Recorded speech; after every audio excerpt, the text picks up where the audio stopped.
रहे हैं।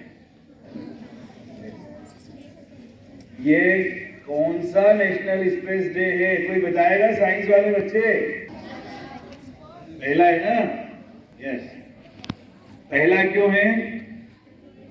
क्योंकि आज ही के दिन पिछले वर्ष हमारे देश से जो चंद्रयान भेजा गया था उसने चंद्रमा पर लैंड किया था। और आपको पता है कि हमारे विद्यालय के बहुत सारे बच्चे इवनिंग के टाइम कंप्यूटर लैब में आए थे और हमने वो लाइव प्रसारण देखा था। और ये केवल भारत के लिए नहीं, पूरी दुनिया के लिए ये गर्व का विषय है कि भारत का जो चंद्रयान है वो चंद्रमा पर उतरा और इसमें कई देश सफल नहीं हो पाए और भारत इसमें सफल रहा। न केवल सफल रहा, बाद में बहुत सारी जानकारियां भारत ने एकत्र की और जन कल्याण के लिए, विश्व के कल्याण के लिए अनेक देशों के साथ उसको शेयर भी किया, साझा भी किया। जब हम स्पेस की बात करते हैं तो हमें सुनीता विलियम्स की भी बात याद आती है कि आज वह अंतरिक्ष में है, स्पेस में है, उनके जीवन को खतरा है, ऐसा सुनने में आ रहा है। और भारतीय मूल के, चाहे कल्पना चावला हो, चाहे सुनीता विलियम्स हो, चाहे राकेश हो या और भी कोई हो, अंतरिक्ष के क्षेत्र में हम लोग विश्व में एक बहुत अच्छा स्थान बनाकर विश्व के टॉप 3 में हम आने वाले लोगों में शामिल होने जा रहे हैं। और ये जो कंटिन्यूअस हमारा जो स्पेस का जो रिसर्च चल रहा है, इसमें भारत निरंतर ऐसे ही प्रगति करते रहे और जो भी स्पेस में जाए वहां यान में बैठकर जाए और बाद में वो सुरक्षित लौट कर आए। जैसे सुरक्षित लौटना थोड़ा सा सुनीता विलियम्स का मुश्किल लग रहा है, लेकिन कोशिश जारी है।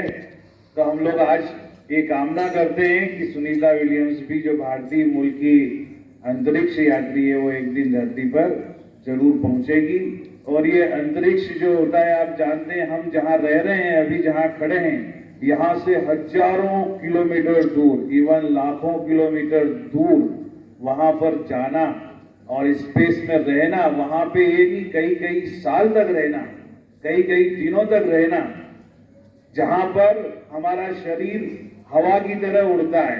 हम जो बोलते हैं ना ग्रेविटी, जो ग्रेविटी वहां नहीं रहती, धरती के जो गुरुत्वाकर्षण का जो एरिया है उससे, उस सीमा से भी हम दूर चले जाते हैं। ये एक अलग ही अनुभव होता है और अलग ही ये उपलब्धि होती है। तो इस तरह की उपलब्धि हमारा देश सदैव करते रहे। आप लोग भी इस दिशा में आगे बढ़ें और आपको आगे बढ़ना चाहिए। आपको पता है कि इंस्पायर अवार्ड साइंस के क्षेत्र में रिसर्च के लिए विद्यालय में दिए जाते हैं। हमारे विद्यालय के 5-6 केवल बच्चे हैं 1000 में से। ये संख्या बढ़ना चाहिए। आप लोग जब तक साइंस में रुचि नहीं लेंगे, आपके घर में कौन कौन से ऐसे इक्विपमेंट, उपकरण हैं जो बिजली से चलते हैं, कौन कौन से उपकरण ऐसे हैं जिनमें मैग्नेट का उपयोग होता है, कौन कौन से उपकरण ऐसे हैं जिनमें चाहे वो फ्रिज हो, वॉशिंग मशीन हो, चाहे आपका खाना पकाने वाला जो क्या बोलते हैं, मुझे ऑटोमेटिक कुकर आता है, उसको क्या बोलते हैं बेटा? नहीं पता है।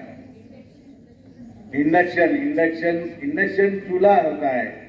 एक वो आता है अलग से, वो जो रेस से रेडियस, क्या उसकी जो, बोलो जल्दी से। हाँ, एयर फ्रायर भी है और भी है। चलो अच्छा, कम से कम एक के चक्कर में 4 नाम दूसरे याद आ जाते हैं, है ना। और इवन मिक्सर है, पंखा है, ट्यूबलाइट है। आपको ये सोचना चाहिए कि हम जो पढ़ रहे हैं उससे इनका कनेक्शन क्या है। जब तक आप इस पर विचार नहीं करेंगे, छोटे छोटे प्रयोग नहीं करेंगे, तब तक आप विज्ञान के क्षेत्र में कोई खास उपलब्धि करने की ओर आगे नहीं बढ़ पाएंगे। इसलिए आप लोगों को चाहिए कि हम विज्ञान के क्षेत्र में हमारे बच्चे भी आगे बढ़े। दुनिया आगे जा रही है, विश्व के कई दूसरे देशों के स्कूलों के बच्चे रिसर्च करके यंत्र बना देते हैं और कई तरह की चीजें करते हैं। हमारे विद्यालय में भी अगर इस तरह से आप आगे बढ़ेंगे, सब तरफ से ध्यान हटाकर और विज्ञान के लिए कुछ अच्छा करेंगे तो डेफिनेटली मुझे लगता है कि हमारे बच्चे भी जब यहाँ आकर उनका हम प्रयोग दिखाएंगे तो आप सब लोग उससे मोटिवेट होंगे। आज के दिन हम यही कामना करते हैं कि हमारे बच्चे भी इस दिशा में बहुत आगे बढ़े। धन्यवाद।